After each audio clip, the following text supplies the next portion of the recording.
Welcome back. If you're just joining us, we're still on the Polity, reaching you live from the nation's capital in Abuja.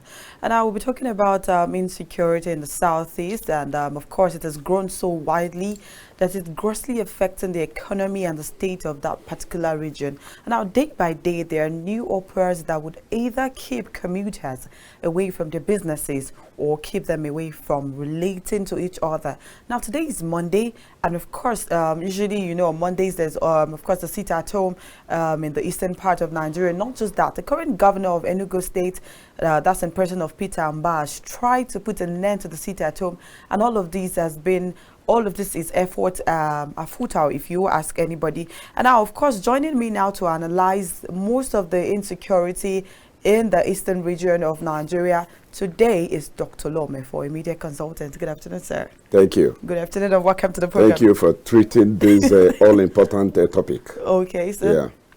All right, so I'd like to just before we delve into the business of the day proper, Yeah. what would you say about Governor Peter Mba trying to outrightly fight these people? I mean, he's said it over and over again, and it feels like it's now the people against the government when it comes to the level of, let's talk about the sit at home to start with before we delve into insecurity. Yes,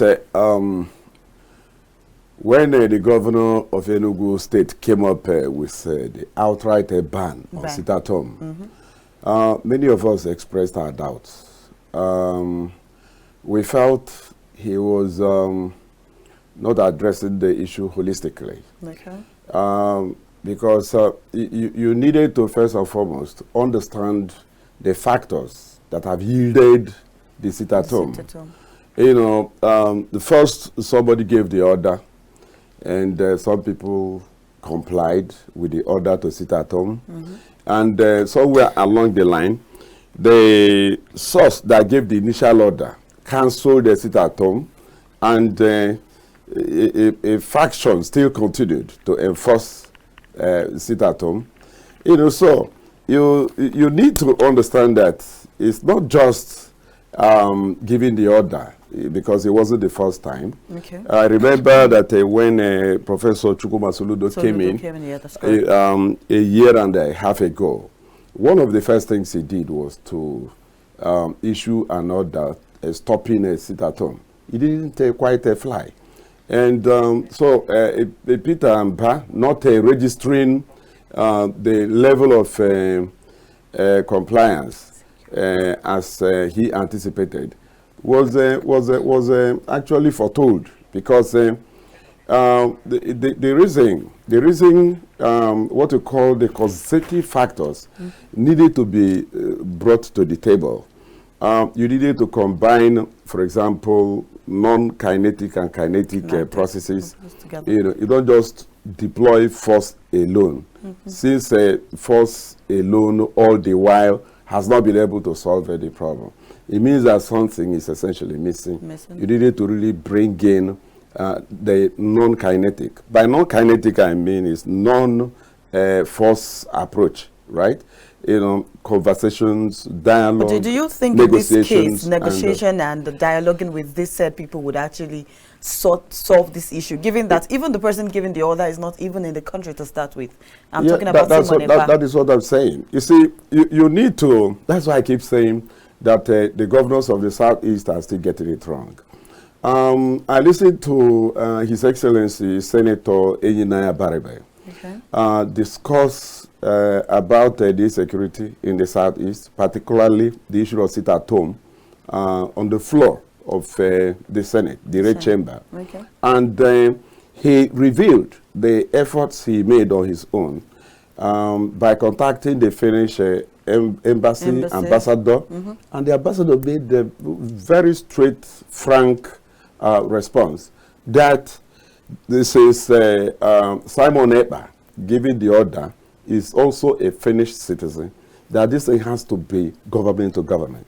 What that means is that, you know, if Simon Ekpa is enjoying that kind of recognition and ambience from where he is now issuing the orders from what you may call his own comfort zone in another country where he enjoys dual citizenship, and then going by what the ambassador also said, that this has to be government to government. What I expect or had expected from the governors of the Southeast is to put pressure on the federal government. Since themselves are subnationals, they are not in a position to engage any foreign government. The question is, why is the federal government reluctant to talk to the Finnish government about this? What it simply means is that they are enjoying what is going on. And it brings me to my next question. So do you think there's ulterior motive to what is going on right now? There is obviously so. You see, when you look at the state of insecurity in the Southeast and the factors that have yielded that level of insecurity, you will see how pathetic, and you will see when they order to chase away everything federal government, especially security-wise from the Southeast, started the insecurity in the first place. You discover that a number of policemen, military men were killed. You understand what I'm saying? And of course, the enforcers in turn, there has been reprisal from both sides. So somehow you can see that the killing and counter-killing, have actually continued till this day. And you discover that the federal government is, through their security agencies, they constitute a party to the insecurity in the Southeast, as far as I am concerned. Because when you go for reprisal killing, do you understand that? Sometimes even innocent ones fall a victim.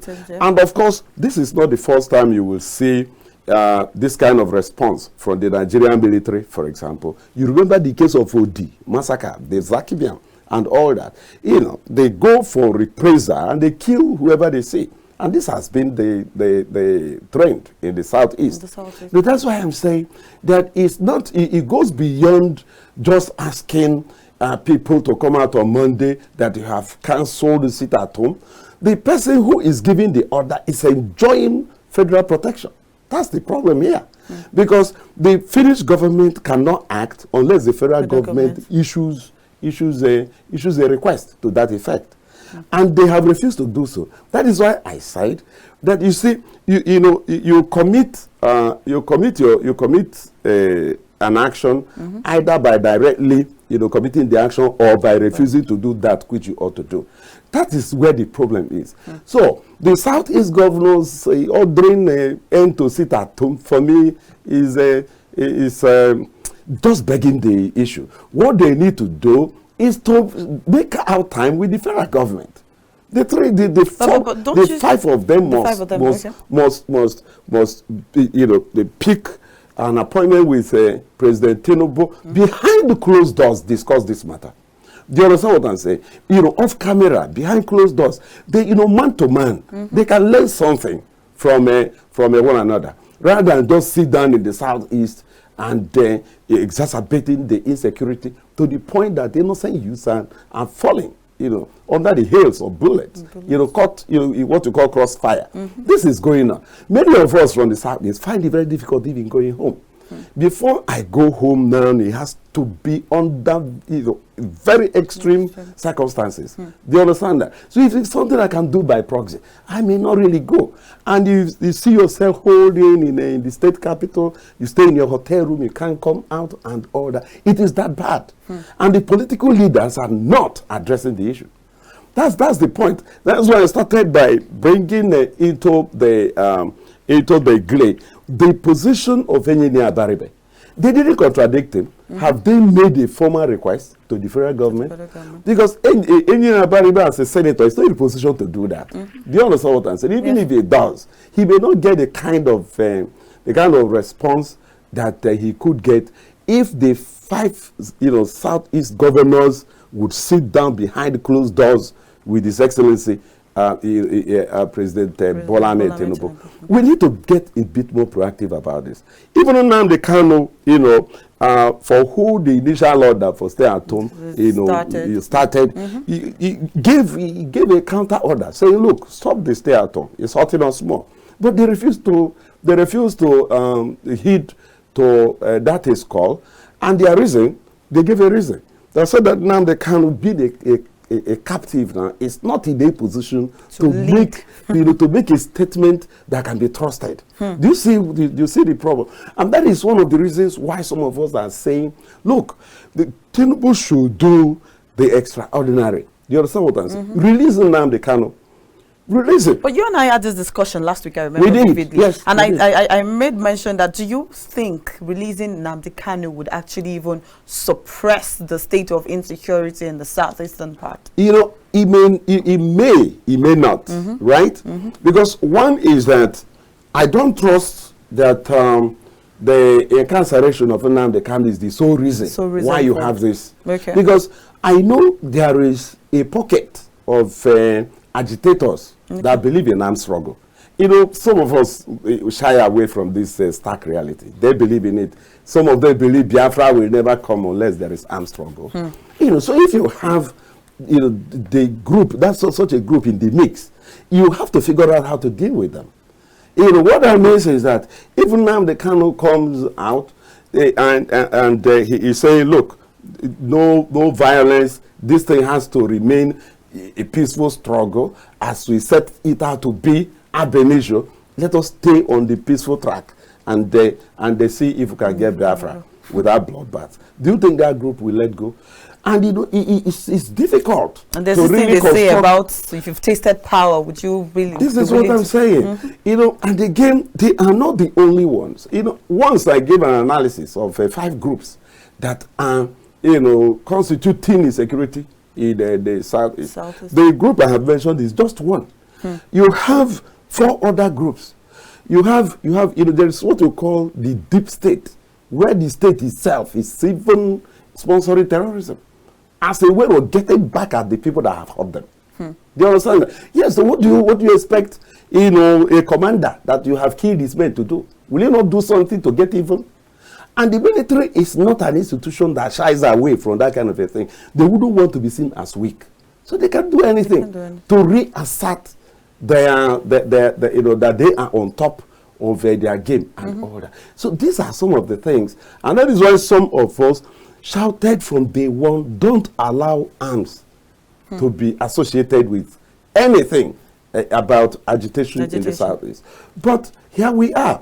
And you see, they played into the hands of the people that would want to destroy the southeast, destroy the Igbo man, slow down their progress, if not reverse it entirely. You see, this whole thing goes back to the Biafra war. I keep saying it. Nigeria as a country, you understand what I'm saying? Nigerians entire are yet to let go of the Biafra war. That's the truth. We need to tell ourselves the truth. We need a peace and reconciliation commission. Because I was going to talk about it. Do you think there's been deliberations? And I like the fact that you've mentioned peace and reconciliation now. Has there been any move whatsoever? I mean, now that you mentioned that, the 5 governors should sit together, we don't know if there's anything they are doing, of course, backstage. But then, apart from the government, let's talk about the people. I mean, it's affecting everyone, even better than the government, because the government would always be with convoys and all of that. Least they would do is attack them, and most of these people have their bulletproofs. But now, let's start with the people ourselves. Have there been deliberations? Say, first, Obasanjo was the person as president that tried to bring about, the Oputa peace panel. But most of the principal actors refused to attend. Buhari didn't go there.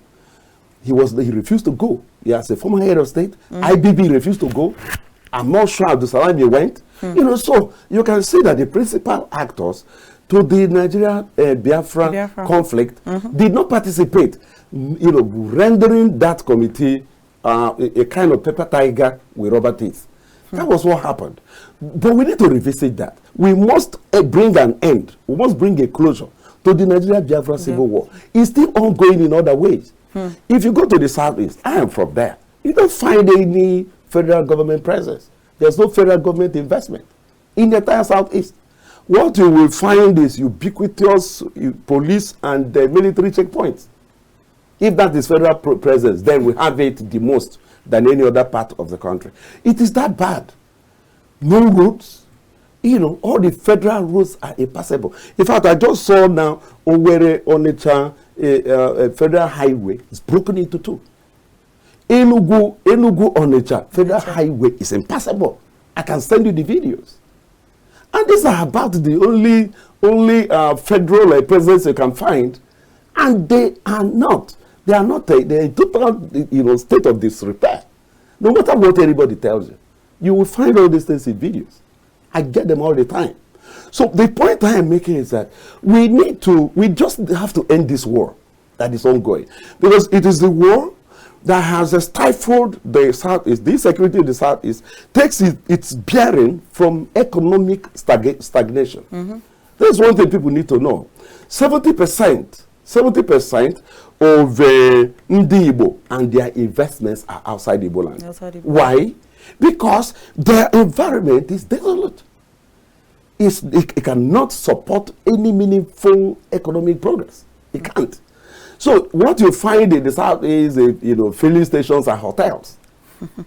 These are service industries. You don't find, if you remove innocent from the mix, maybe a few sprinkling of dairy moves in a Nnewi, which they deliberately, against the economic strangulation, brave the truth. If you remove Nnewi, innocent of course is still part of Nnewi, because apart from coming from Nnewi, he also located his auto factory there. You don't find anything, nothing else. Even Proda that used to be there, set up by my big brother, Dr. Felix Orago, of the Biafra Obunigwe fame. He was able to set that up when federal government allowed him to do, something like that. But what's the state of Proda today? Go to Proda, they don't do nothing anymore. So you can see that economic stagnation of the Southeast, that strangulation, for me, is a very deliberate policy, which must end. The Southeast has no access to the sea. It has no access to the world via the air. Do you understand what we're talking about here now? But we have Enugu International. Only recently.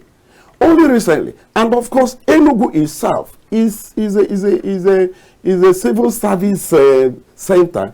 If you really want an international airport for the Southeast, you locate it either in Aba or in Onitsha. Because that is the main market. Mm-hmm. That's our forte. So that, at least once a week, Igbo businessmen can go to places like China and return to the East directly. We need access to the sea. And this is doable. If you go to a place, there's a place they call Azumini. Azumini is in Abia State. Okay. There is a place, that Azumini is a river. It's about 18 nautical miles to the open sea. And if you come to Anambra again, towards the Ihiala axis, connecting to Onitsha, or even further down, is about 20 nautical miles to the open sea. It's closer to the sea. These places I'm mentioning is closer to the sea than Lagos ports. Do you understand that? Yeah. So you can see that it's not as if the place is not.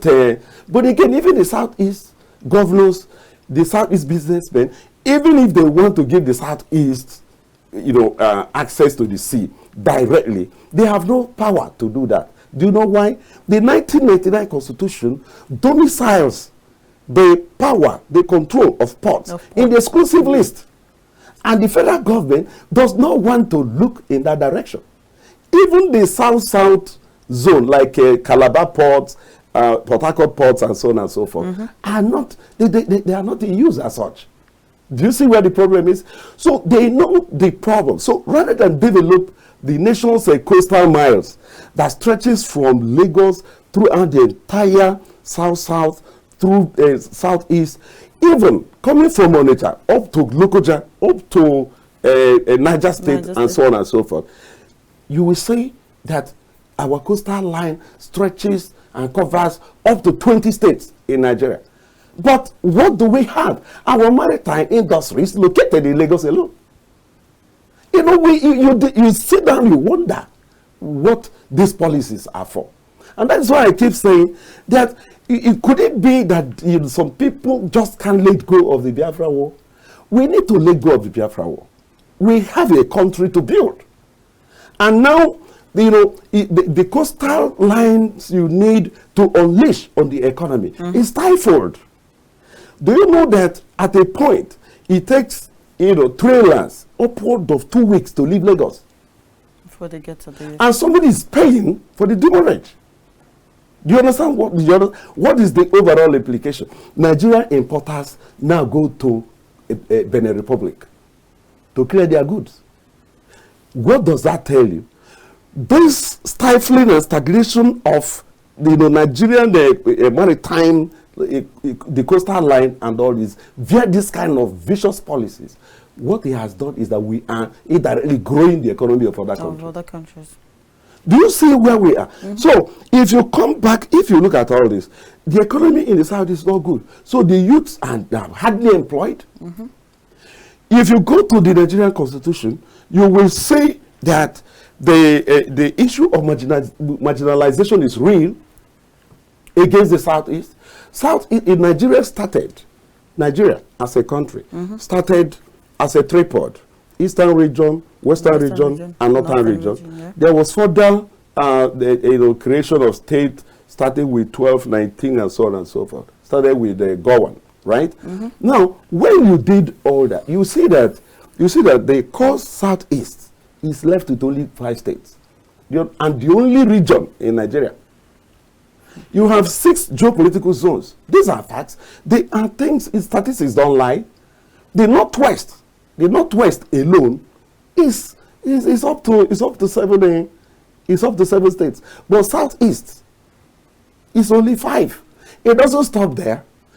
If you check in terms of differential and deficits in local governments, Southeast is about 80 to 90 local government, below the average, and the states and local governments are the basis for revenue allocation.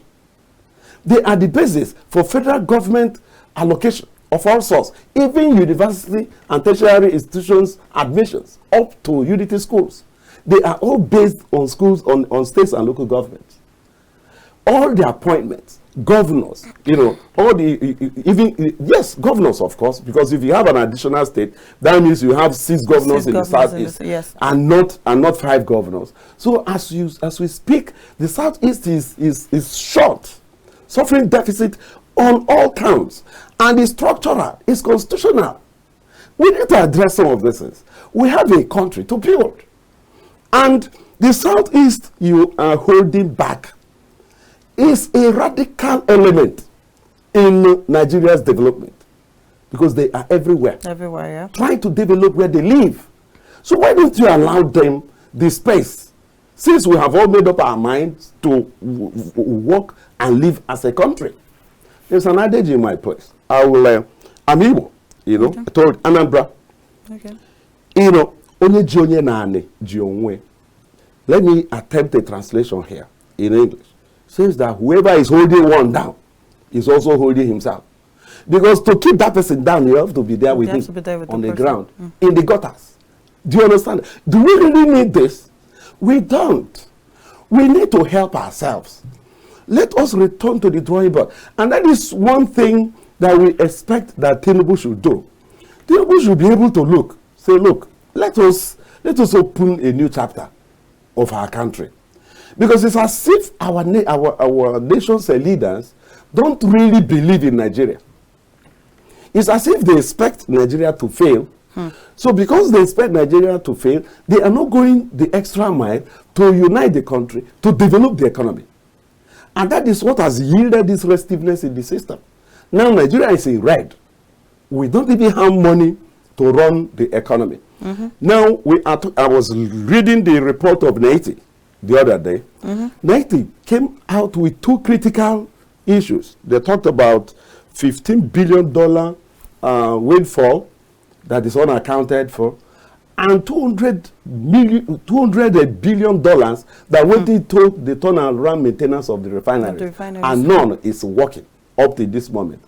What has the Tinubu government done to call the people that are holding such money to account? Do you understand that? So until you allow the country to really breathe economically, this restiveness will not go away. That of the Southeast is not likely to go away. One is that the governors, yes, I know they are striving, but they are also limited. I give an example with ports. If, for example, Soludo and Oti, two great friends, decide to give the Southeast, an access to the sea through the port, right? Through the seaport, by canalizing or channelizing, either Sakwa or there are so many, rivers that have less than 20 nautical miles into the open sea. If they have such idea, they have no such legal right to do so. And the federal government is not prepared. Do you understand? And if you're saying the federal government is not prepared, because I was still going to say, is it possible for the federal government to actually fish out those people involved in all of these things? And are we expecting outright judgment, not just fishing them out? They are not approaching the issue the way they should. How do you think they should have approached? You see, I have already brought in non-kinetic approach. Okay. You need to negotiate if you can. You understand what I'm saying? But to negotiate, you have to even know the other side. When Yeradua came in with the idea of amnesty, amnesty program, he was able to identify, people like Tompolo, people like Saridokubo, the Boy Loaf, and so on and so forth. So he could negotiate with who he knows. But federal government took one major step that constituted a gross error of judgment. They proscribed IPOB and branded it a terrorist organization. That drove them further underground. Because you're a terrorist if you not say you're a member of IPOB. So even those of us that are moderate and that are ready to even go between the federal government and the agitators are afraid now. Because you can be branded a terrorist. Do you see what the problem is? But if they had allowed, some kinetic approaches to be deployed to the agitation, don't forget the formation of Eastern Security Network by indigenous peoples of Biafra, IPOB, was because of insecurity in the Southeast. Even though the insecurity they complained about, it was not actually limited to the Southeast. As at that time, as a matter of fact, Southeast was still the most peaceful, area or zone in the country. But again, people talk about themselves, that they want security, they want better security. But of course, you see, I keep saying, one man's terrorist is another man's a freedom fighter.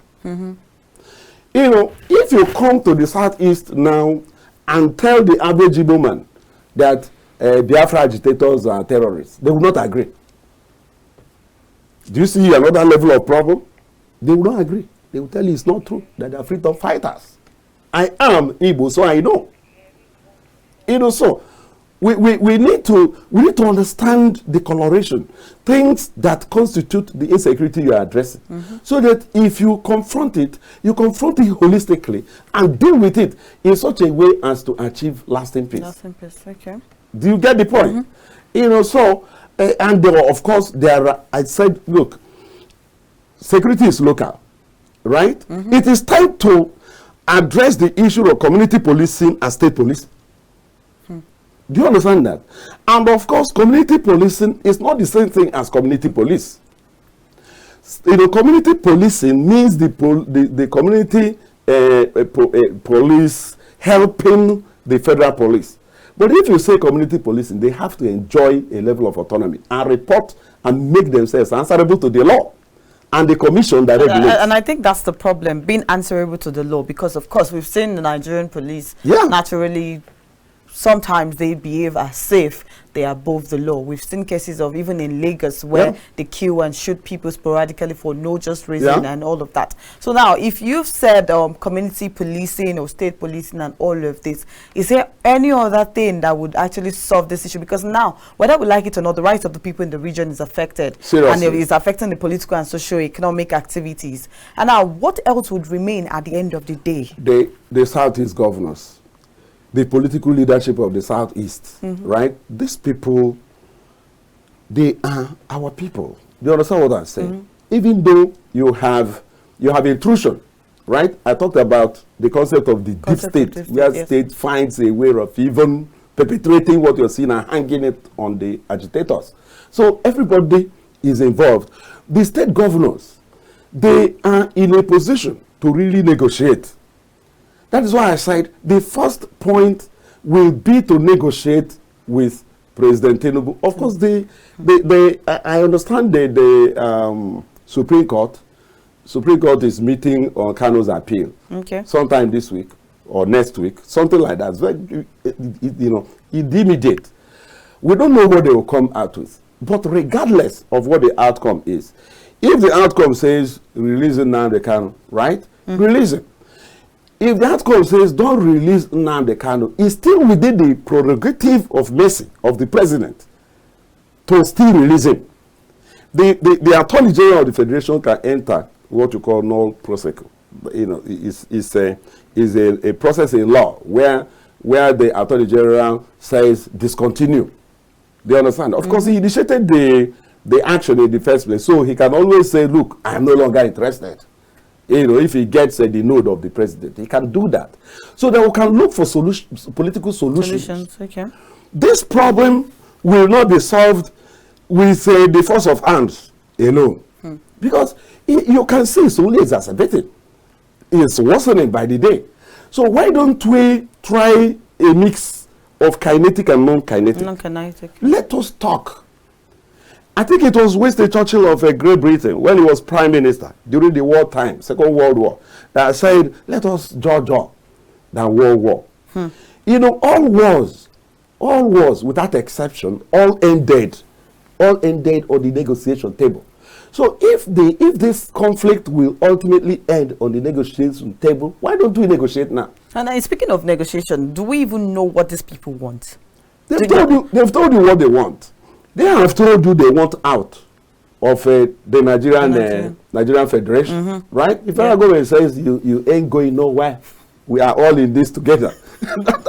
Nobody's running anywhere. Nobody's going anywhere. We are all in this. We are all in this together. Like Shagari would say, one nation, one destiny. Do you understand that? But that's just the standoff. That is what it is. But I know that the whole agitation was sparked by the economic stagnation and strangulation. Because I was going to say exactly. Now, if you end the marginalization of the zone and allow them to even if you don't want to do anything in the zone, allow them the legal framework to develop themselves. I give an example with the port. Do you understand what I'm saying? If you move port, for example, now, if you move port from exclusive list to concurrent list, I am sure, because I know these two gentlemen, personally, I am sure Soludo and Oti can give the Southeast access to the sea. They will, and they have two channels, one in Anambra, one in Abia. That's why I keep talking about the two. But they can't because of the position of the Constitution. These are some of the things that we need to really. Do you actually? I like the fact that you mentioned the Constitution. Now, on let's say as we wrap up, do you actually think the Constitution is even still part of what is tying the governors' hands? Because now it feels like they are supposedly the #1 citizen of the states. They are supposed to watch and protect these people. But if you cannot even do little as protect the citizens, how do these people trust you with so much? I mean, and let's take for example, I mentioned before that Enugu State Governor came on board and he came with so much vigor and power and said, oh, I want to end it at home, everybody return back to work and all of that. But then it looks like his hands are still tied. And now, even if the government sits tied by the law, tied by the law, if the federal government still sits with these people to say, oh, I want you guys to hand this stuff, and then let's sit down and see how all of this can be resolved. Do you actually think that even these agitators are ready to actually listen? You know, they will listen because they have leadership. Do you understand what I'm saying? Now, the Kanu once told me something, you know, and we were close at a point. He told me something when I was saying, look, what do we do to end Biafra agitation? He made one straightforward statement to me in his house in Umuahia. He said, give me restructured Nigeria and I will end the agitation.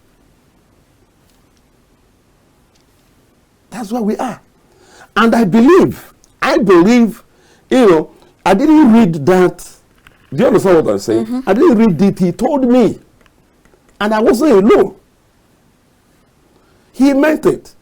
And I don't see why, if we really work out the way the country can enter all of us, that the agitation will continue. I don't think so. Yeah, because if they have power to develop even their own states, they don't need to bother about the center. You know, I'll give you an example with the Nigeria of First Republic, right? Yeah. You know, the old Eastern economy under Dr. Michael Ihonokara Opara as the premier was the fastest growing economy in the world, peer-reviewed. And the Western region economy under Chief Obafemi Awolowo was growing at the same pace. Do you understand what I'm saying? Michael Opara was not in the center, was in the federal government. Zik and Deke Ubadiwa and others were the ones in the federal government. Himself focused on regional development. Awolowo focused on regional development. He wasn't in the center.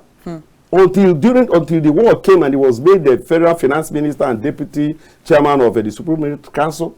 Sardauna of Sokoto, Sir Ahmadu Bello, focused on the development of Western Nigeria, of Northern Nigeria. That is what we are saying. That's what federalism is about. You must give people the space to develop themselves. The military came and reversed federalism and imposed on us a unitary system in an obvious federal environment. System. So how do we return the country to federalism? That is what I think this whole agitation is about. And it is not limited to the Southeast. Because when you talk about Biafra agitation, Boko Haram is also an agitation. Asking that they want to carve out an Islamic Republic out of Nigeria from the Northeast zone. That's the truth. If you go to the Southwest, what Sunday Boho is saying with Oduduwa agitators is the same thing.